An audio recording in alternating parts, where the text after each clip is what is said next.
নির্বাচনী জনসভার সম্মানিত সভাপতি, মঞ্চে উপস্থিত ধানের শীষের প্রার্থীবৃন্দ সহ সহকর্মীবৃন্দ এবং আমার সামনে উপস্থিত হাজারো লক্ষ রাজশাহী, নাটোর, চাঁপাইনবাবগঞ্জ থেকে আগত প্রিয় ভাই ও বোনেরা, উপস্থিত মুরব্বীবর্গ, আসসালামু আলাইকুম। আসসালামু আলাইকুম। কেমন আছেন আপনারা? আজ বহু বছর পরে আপনাদের সাথে দেখা হলো, 22 বছর পরে। আপনাদের এখানে শেষ এসেছিলাম আমি 22 বছর আগে, প্রায় 2005 সালে বোধহয়, না 2004 সালে, 2004 সালে এসেছিলাম। কয়েকবার এসেছিলাম, তখন 4 আগে কয়েকবার এসেছিলাম। রাজশাহী জেলার বিভিন্ন উপজেলায় গিয়েছিলাম, শীতের সময় গিয়েছিলাম গরিব দুস্থ মানুষকে কম্বল পৌঁছে দিতে, গরমের সময় গিয়েছিলাম দুস্থ মা বোন নারী যারা ছিলেন তাদেরকে এসে হাঁস, ছাগল এগুলো বিতরণ করার জন্য। কাজেই আপনাদের সাথে আমার একটি আত্মার সম্পর্ক রয়ে গেছে এই রাজশাহীর মানুষের সাথে। প্রিয় ভাই বোনেরা, আজ এটি নির্বাচনী জনসভা, তাই তো? এখন নির্বাচনী, দাঁড়াও ভাই, কথা শুনতে হবে। তুমি স্লোগান দিলে আমার কথা না শুনলে তুমি তো দলের কর্মী, আমি কি বললাম এটা শুনে গিয়ে এলাকার মানুষকে বলতে হবে, কাজেই কথা শুনতে হবে। তো এখন যেহেতু এটা নির্বাচনী জনসভা, নির্বাচনী জনসভায় কি হয়ে থাকে? নির্বাচনী জনসভায় এক দল আরেক দল সম্পর্কে বিভিন্ন কথা বলে থাকে। তবে আজকের এই নির্বাচনী সভাটা আমরা ভিন্নভাবে করতে চাই, ভিন্ন কথা বলতে চাই। ভিন্নভাবে করতে চাই, ভিন্ন কথা বলতে চাই। কি সেই কথা? আপনাদের কথা আমি বলতে চাই, জনগণের কথা আমি বলতে চাই, এলাকার মানুষের কথা আমি বলতে চাই। যেই কথাগুলো বললে, যেই বিষয়গুলো আলোচনা করলে পরে মানুষের উপকার হবে, এলাকার মানুষের উপকার হবে, জেলার মানুষের, উপজেলার মানুষের উপকার হবে। প্রিয় ভাই বোনেরা, যখনই অন্য জেলার মানুষ রাজশাহী নিয়ে কথা বলে, তখনই দুটো বিষয় তাদের চোখের সামনে ভেসে ওঠে। প্রথমে কোন জিনিসটা ভেসে ওঠে বলেন তো? কোন জিনিসটা প্রথমে? রাজশাহী বললেই কোনটা বোঝায়? পদ্মা নদী, পদ্মা নদী, পদ্মা। তো এখন কিন্তু দুঃখজনক ব্যাপার হচ্ছে, এই যে পদ্মাই বলেন, তিস্তাই বলেন, ব্রহ্মপুত্রই বলেন, যেই নদী বলেন, পানি আছে কোনো পানি নাই। পদ্মার সাথে যেই খালগুলো, সেগুলোতে কোনো পানি আছে? কোনো পানি নাই। এরপরে আসেন, রাজশাহী বললে কি বোঝায়? শিক্ষানগরী, তাই তো? শিক্ষানগরী বোঝায়। এই নগরীতে বহু শিক্ষিত, উচ্চশিক্ষিত মানুষ আছেন, কিন্তু তাদের মধ্যে বহু মানুষ আজকে কর্মসংস্থানের অভাবে ঘরে বসে আছেন। ঠিক ঠিক। এখানে আইটি পার্ক করেছে, কিন্তু কোনো কাজ হয় না। আইটি পার্কে হয় কোনো কাজ? কোনো কাজ হয় না। তো এখন এই বিষয়গুলো তো আমাদেরকে নজর দিতে হবে, তাই না? আমাদের নদীতে পানি দরকার। কেন পানি দরকার? এই রাজশাহী সহ এই বিভাগটা, এই বিভাগে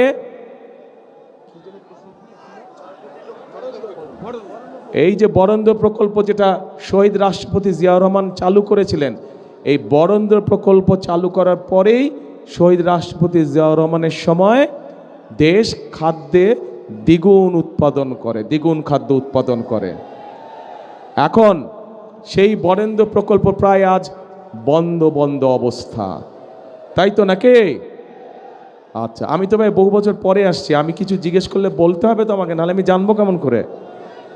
আচ্ছা, এই বরেন্দ্র প্রকল্প দেশনেত্রী খালেদা জিয়ার সময়, শহীদ জিয়া যেটা রেখে গিয়েছিলেন, দেশনেত্রী খালেদা জিয়ার সময় এটিকে আরও বড় করা হয়েছিল এবং পরবর্তীতে বিশাল একটি প্রজেক্ট আকার ধারণ করেছিল। শুধু যে খাল, শুধু যে রাস্তা তা না, এটাতে বনায়নও ছিল, বনের ব্যবস্থা ছিল, ছোট বনের ব্যবস্থাও করা হয়েছিল। কিন্তু বিগত 16 বছর আমরা দেখেছি যে এটাতে কোনো কাজ নেই। স্বায়ত্তশাসিত প্রতিষ্ঠানের মধ্যে বরেন্দ্র প্রকল্প সবচেয়ে বড় প্রকল্প ছিল, যাদের নিজস্ব বাজেট ছিল প্রায় 1000 কোটি টাকা। কিন্তু সেই বরেন্দ্র প্রকল্পকে ধামাচাপা রেখে দেওয়া হয়েছে। প্রিয় ভাই বোনেরা, আমরা এই বরেন্দ্র প্রকল্পকে চালু করতে চাই সঠিকভাবে। আবার এই এলাকার খালগুলোকে আমরা খনন করতে চাই, পদ্মা নদীকে আমরা খনন করতে চাই। আরেকটি কাজ করতে চাই, যদি আপনাদের সমর্থন থাকে, যদি আপনাদের সমর্থন থাকে, আরেকটি কাজ করতে চাই। ধানের শীষ সরকার গঠন করলে ইনশাল্লাহ আমরা পদ্মা ব্যারেজ নির্মাণের কাজে হাত দিতে চাই। পদ্মা ব্যারেজ যদি ইনশাল্লাহ আমরা তৈরি করতে পারি, এলাকার মানুষের, পুরা এই এলাকার মানুষের উপকার হবে। রাজশাহী শহর, নাটোর, চাঁপাইনবাবগঞ্জ সবাই ইনশাল্লাহ আমরা পদ্মা ব্যারাজের কাজে হাত দিব। এখন আসেন প্রিয় ভাই বোনেরা, এইগুলো হচ্ছে কতগুলো হচ্ছে পুরনো পরিকল্পনা, যেগুলোকে আমরা নতুন করে চালু করব। শহীদ জিয়া সেই খাল খনন কর্মসূচি, সাথে আমরা পদ্মা ব্যারাজের কাজে ইনশাল্লাহ হাত দেব যত দ্রুত সম্ভব। কিন্তু তার জন্য আপনাদের সহ এই পুরো অঞ্চলের, উত্তরাঞ্চলের প্রত্যেকটি মানুষকে ধানের শীষকে জয়যুক্ত করতে হবে। কারণ এই বরেন্দ্রর প্রকল্পের সুবিধা রাজশাহী থেকে শুরু করে সেই ঠাকুরগাঁ, পঞ্চগড় পর্যন্ত কৃষকরা সুবিধা পেয়ে থাকে, পায় না? সেই পর্যন্ত চলে গিয়েছে এটার প্রকল্পের সুযোগ সুবিধা।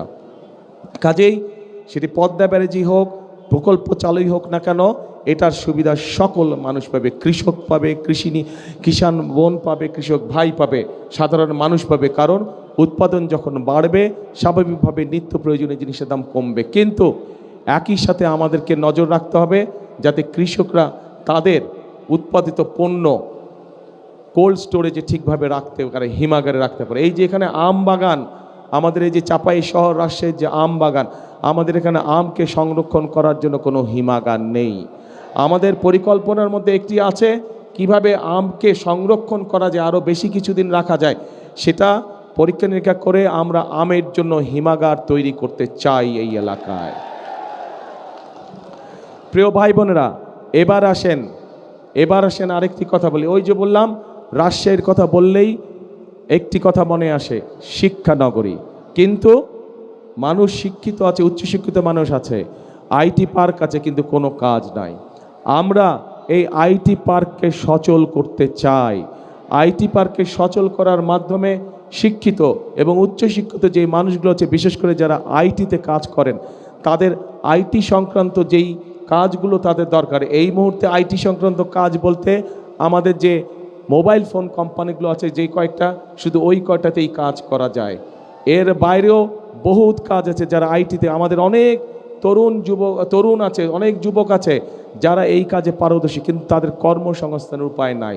আমরা সেই উপায়টি তৈরি করতে চাই, আইটি পার্কের মধ্যে সেই উপায়টিকে তৈরি করতে চাই। একই সাথে আমরা এই বিভাগে ভোকেশনাল ইনস্টিটিউট তৈরি করতে চাই, যেই ভোকেশনাল ইনস্টিটিউট তৈরি করার মাধ্যমে আমরা আমাদের ছেলেদেরকে, আমরা আমাদের বোনদেরকে ট্রেনিং দেব, এবং সেই বিভিন্ন ট্রেনিং দেওয়ার মাধ্যমে তাদেরকে আমরা দক্ষ শ্রমিক হিসাবে গড়ে তুলতে চাই, যাতে করে তারা দেশের ভিতরে নিজেদের ব্যবসা বাণিজ্য করতে পারে, অথবা সেই ট্রেনিং পাওয়ার পরে তারা বিদেশেও কর্মসংস্থানের ব্যবস্থা করতে পারে। প্রিয় ভাই বোনেরা, আমার সামনে এখানে কয়েক হাজার মা বোন উপস্থিত আছেন। আপনারা দেখেছেন যে দেশনেত্রী খালেদা জিয়া যখন রাষ্ট্র পরিচালনার দায়িত্বে ছিলেন, তখন উনি একটি পলিসি গ্রহণ করেছিলেন যে আমাদের নারীদেরকে, মেয়েদেরকে শিক্ষিত করতে হবে, এবং সেই জন্যই ক্লাস 1 থেকে ক্লাস 12 পর্যন্ত মেয়েদের শিক্ষা ব্যবস্থা ফ্রি করে দেওয়া হয়েছিল, যার ফলে বাংলাদেশে এখন মেয়েদের শিক্ষিতের হার যে কোনো সমাজে অনেক বেশি। কিন্তু শুধু শিক্ষা দিলেই চলবে না, শিক্ষার সাথে সাথে তাদেরকে স্বাবলম্বী করে তুলতে হবে, অর্থনৈতিকভাবে স্বাবলম্বী করে গড়ে তুলতে হবে। এবং সেই জন্যই আমরা প্রত্যেকটি মায়ের হাতে, প্রত্যেকটি গ্রামে, শহরে প্রত্যেকটি মায়ের হাতে আমরা ফ্যামিলি কার্ড পৌঁছে দিতে চাই। এই ফ্যামিলি কার্ড দল মত নির্বিশেষে প্রত্যেকটি মা এই ফ্যামিলি কার্ড পাবে, এবং ফ্যামিলি কার্ডের মাধ্যমে তারা সরকারের পক্ষ থেকে মিনিমাম কিছু সুযোগ সুবিধা পাবে, যাতে করে মাসে তাদের সংসারের ধাক্কাটা সামলে উঠতে পারে। তারা সংসারের চালানোর যে ধাক্কা, সেই ধাক্কাটি মা বোনরা যাতে সামলে উঠতে পারে। প্রিয় ভাই বোনেরা, আমরা এই এলাকায় বহু মানুষ এখান থেকে আপনাদের সামনে দিয়ে অন্য দেশে চলে যায় চিকিৎসার জন্য, যায় না? এখান থেকে বছরে বহু মানুষ এইখান থেকে পার হয়ে চিকিৎসার জন্য যায়। এটা দেশের বৈদেশিক মুদ্রা তারা নিয়ে যাচ্ছে। আমরা এই অবস্থার পরিবর্তন করতে চাই এবং এই অবস্থার পরিবর্তন করার জন্য আমাদের পরিকল্পনার মধ্যে আছে যে রাজশাহীতে আমরা বিশেষায়িত কোনো হাসপাতাল তৈরি করতে পারি কি না, যার ফলে এই এলাকার মানুষ সহ সমগ্র দেশের মানুষ চিকিৎসা সুবিধা পায়, যাতে করে আমরা বৈদেশিক মুদ্রা দেশে রেখে দিতে পারি, যাতে করে দেশের মানুষ দেশে থেকেই ভালো চিকিৎসা গ্রহণ করতে পারে। প্রিয় ভাই বোনেরা, এই রাজশাহী সহ পুরো উত্তরাঞ্চল মূলত কৃষি নির্ভর। প্রধান পেশা হচ্ছে কৃষির পেশা। কৃষি পেশা সংক্রান্ত যে সকল ইন্ডাস্ট্রি করা সম্ভব সেগুলোর একটি তালিকা কম বেশি আমরা তৈরি করেছি এবং ইনশাল্লাহ 12 তারিখে নির্বাচনের পরে সরকার গঠনে সক্ষম হলে সরকার থেকে সব রকম সহায়তা দেওয়া হবে। যে সকল উদ্যোক্তা কৃষি সংক্রান্ত মিল ফ্যাক্টরি এই রাজশাহী সহ পুরো উত্তরাঞ্চলে প্রতিষ্ঠিত করবে, তাদেরকে বিশেষ সহায়তা দেওয়া হবে যাতে করে তারা মিল ফ্যাক্টরি করতে পারে। কারণ তারা যদি মিল ফ্যাক্টরি করে তাহলে এই এলাকার সন্তানরা, সেটি রাজশাহী জেলা হোক, সেটি সমগ্র উত্তরাঞ্চলের মানুষ হোক, তাহলে তাদের কর্মসংস্থানের সুবিধা হবে। প্রিয় ভাই বোনেরা, যেহেতু রাজশাহী সহ উত্তরাঞ্চলের অধিকাংশ মানুষ কৃষি কাজের সাথে জড়িত, যদিও সমগ্র বাংলাদেশেরই অধিকাংশ মানুষ কৃষি পেশার সাথে জড়িত, দেশের জনসংখ্যার বৃহৎ একটি অংশ কৃষি পেশার সাথে জড়িত। কাজে কৃষক যদি আজকে ভালো থাকে তাহলে অবশ্যই দেশের মানুষ ভালো থাকবে। কৃষক যদি আজকে অর্থনৈতিকভাবে শক্তিশালীভাবে দাঁড়িয়ে থাকতে পারে তাহলে দেশের মানুষও সহজেই কৃষি উৎপাদিত যেগুলো পণ্য আছে সেগুলো তারা সহজেই তাদের ব্যবহারের জন্য ব্যবহার করতে পারবে সেগুলো। এবং সেই জন্যই কৃষক ভাইদেরকে সহযোগিতা করার জন্য আমরা ঠিক ফ্যামিলি কার্ড যেরকম মায়েদের হাতে পৌঁছে দিতে চাই, কৃষক ভাইদের জন্য আমরা কৃষি কার্ড একটি পৌঁছে দিতে চাই প্রত্যেক কৃষক ভাইদের কাছে, যার মাধ্যমে তারা ব্যাংকের ঋণ সহ, যার মাধ্যমে তারা সরকারের পক্ষ থেকে কীটনাশক ঔষধ, বীজ সহ, সার সহ এই সুবিধাগুলো সরাসরি আমরা কৃষক ভাইদের হাতে পৌঁছে দিতে চাই। এবং আমরা আরেকটি সিদ্ধান্ত নিয়েছি, আমরা হিসাব নিকাশ করে দেখেছি এবং তারপরে আমরা সিদ্ধান্ত নিয়েছি যে 10,000 টাকা পর্যন্ত যাদের কৃষি ঋণ এই মুহূর্ত পর্যন্ত আছে, ইনশাল্লাহ আগামী 12 তারিখে ধানের শীষ বিজয়ী হয়ে সরকার গঠন করলে আমরা 10,000 টাকা পর্যন্ত কৃষি ঋণ সুদ সহ মওকুফ করব ইনশাল্লাহ। 10,000 টাকা পর্যন্ত কৃষি লোন সুদ সহ ইনশাল্লাহ আমরা মওকুফ করব ধানের শীষ ইনশাল্লাহ বিজয় হলে। কি ধাক্কা খেলেন নাকি একটু আপনারা? হ্যাঁ, মনে হলে ধাক্কা খেলেন একটু আপনারা? আচ্ছা, ঠিক আছে, ঠিক আছে, চলবে, আপাতত চলবে, ঠিক আছে ইনশাল্লাহ। কেন এই কাজগুলো করছে, এই পরিকল্পনার কথাগুলো আপনাদেরকে এই জন্য বললাম, এই কাজগুলোর কথা আপনাদেরকে এই জন্য বললাম। প্রিয় ভাই বোনেরা, বিগত 16 বছর 17 বছর এই দেশের সাধারণ মানুষের ভোটের অধিকার যেরকম কেড়ে নেওয়া হয়েছিল, এই দেশের মানুষের কথা বলার অধিকার যেমন কেড়ে নেওয়া হয়েছিল, ঠিক দেশের মানুষের জন্য কোনো কাজ করা হয় নাই। আমরা দেখেছি যে কিভাবে কতগুলো মেগা প্রকল্প করা হয়েছে এবং এই মেগা প্রকল্পের উদ্দেশ্যই ছিল মেগা দুর্নীতি।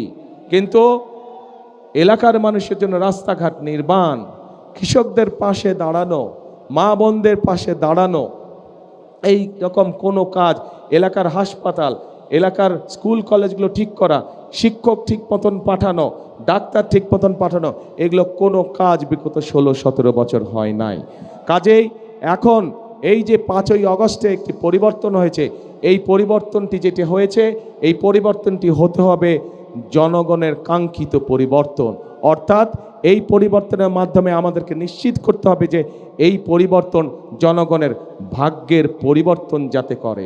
এবং সেজন্যই আজকে আমাদের জন্য এই 12 তারিখে নির্বাচন অত্যন্ত গুরুত্বপূর্ণ প্রিয় ভাই বোনেরা। 12 তারিখে বাংলাদেশের মানুষকে আজকে সিদ্ধান্ত নিতে হবে, আমাদেরকে সিদ্ধান্ত নিতে হবে যে আমরা আগামী দিন দেশকে কোন দিকে পরিচালিত করব। দেশকে আমরা গণতন্ত্রের দিকে পরিচালিত করব নাকি দেশ অন্য কোনো দিকে চলে যাবে, এই বিষয়ে আমাদেরকে সিদ্ধান্ত নিতে হবে।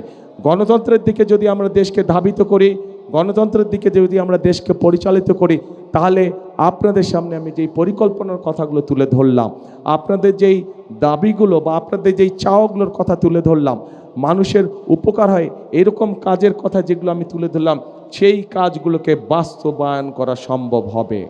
কিন্তু আমরা যদি গণতন্ত্রকে ধরে রাখতে না পারি, তাহলে মেগা প্রজেক্ট হবে, জনগণের কোনো প্রজেক্ট হবে না।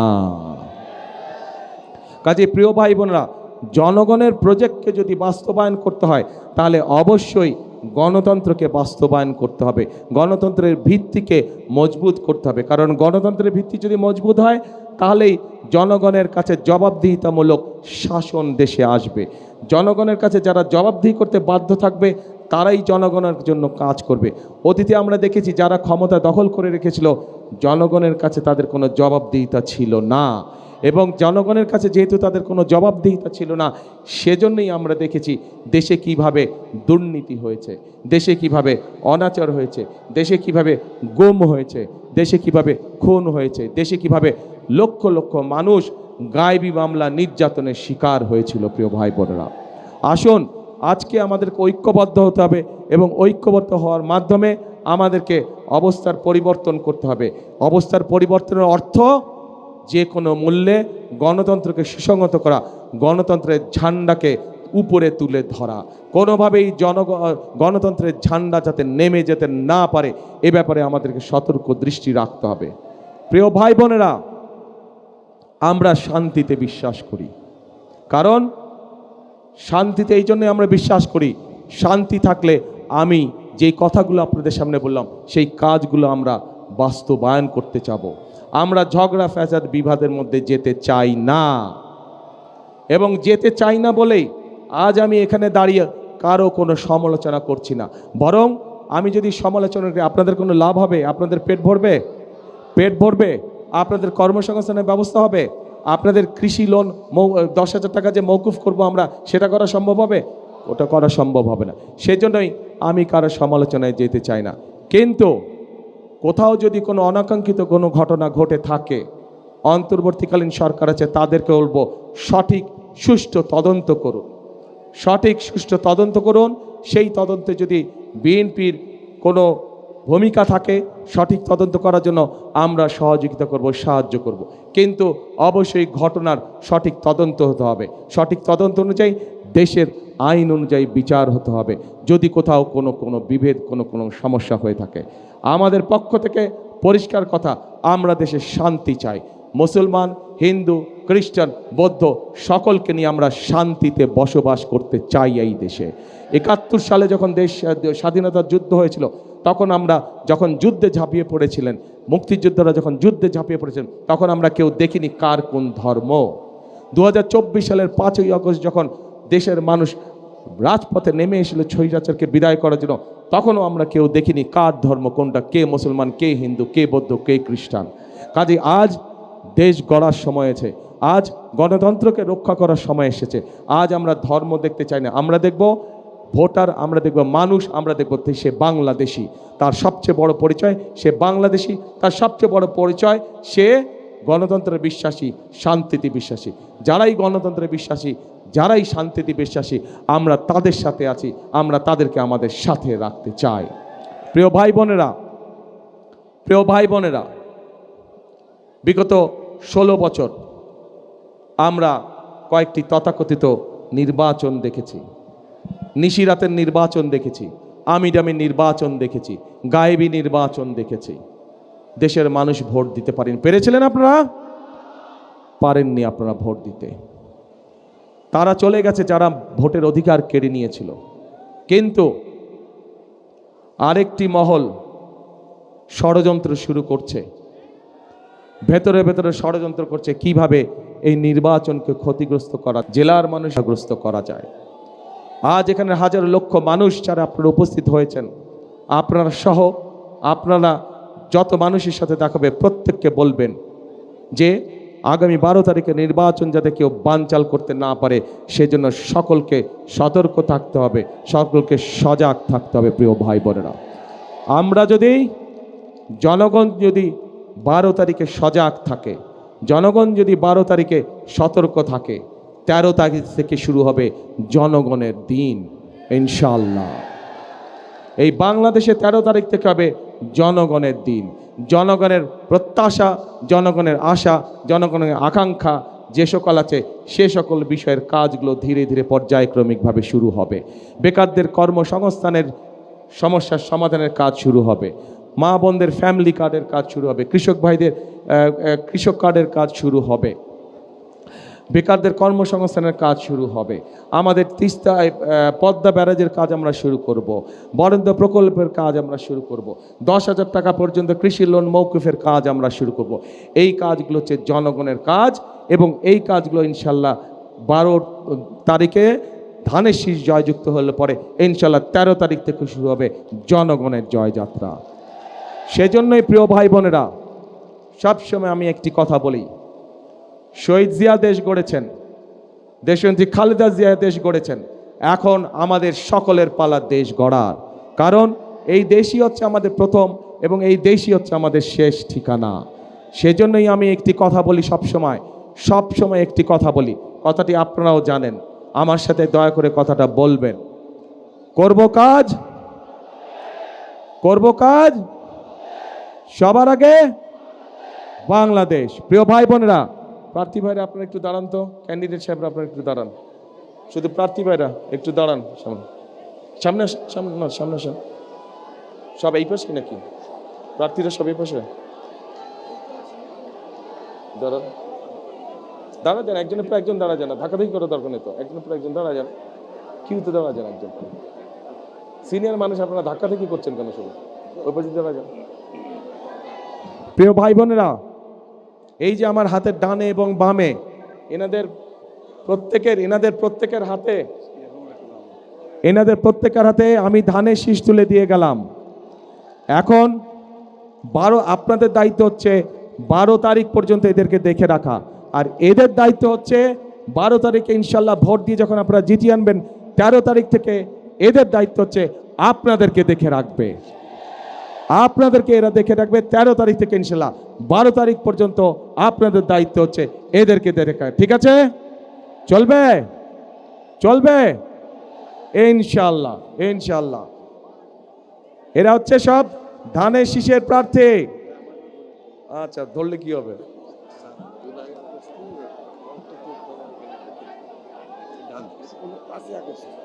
প্রিয়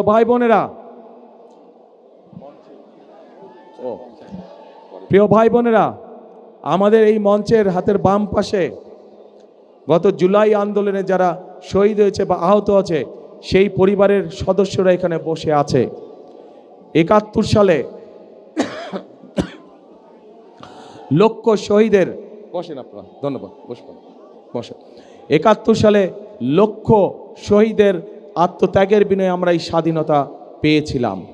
ঠিক জুলাই আন্দোলনে এই শহীদ এবং শহীদ পরিবারের যাদেরকে হারিয়েছে তারা এবং যারা আহত হয়েছে তাদের আত্মত্যাগের বিনিময়ে আমরা 71-এ অর্জিত সেই স্বাধীনতাকে 24-এ আমরা রক্ষা করেছি। আসুন আজকে আমরা আরেকটি প্রতিজ্ঞা গ্রহণ করি।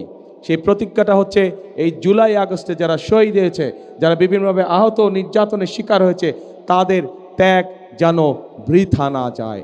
এই দেশের জনগণের শাসন কায়েম করার মাধ্যমেই একমাত্র শহীদদের আমরা পরিপূর্ণ শ্রদ্ধা জানাতে পারবো। এটাই হোক আমাদের আজকের প্রতিজ্ঞা, আজকের শপথ। তাহলে আসুন, শেষ কথা কি কথা? করব কাজ, গর্ব দেশ, সবার আগে বাংলাদেশ। আল্লাহ হাফেজ। বাংলাদেশ জিন্দাবাদ, বাংলাদেশ জাতীয়তাবাদী দল জিন্দাবাদ। আসসালামু আলাইকুম।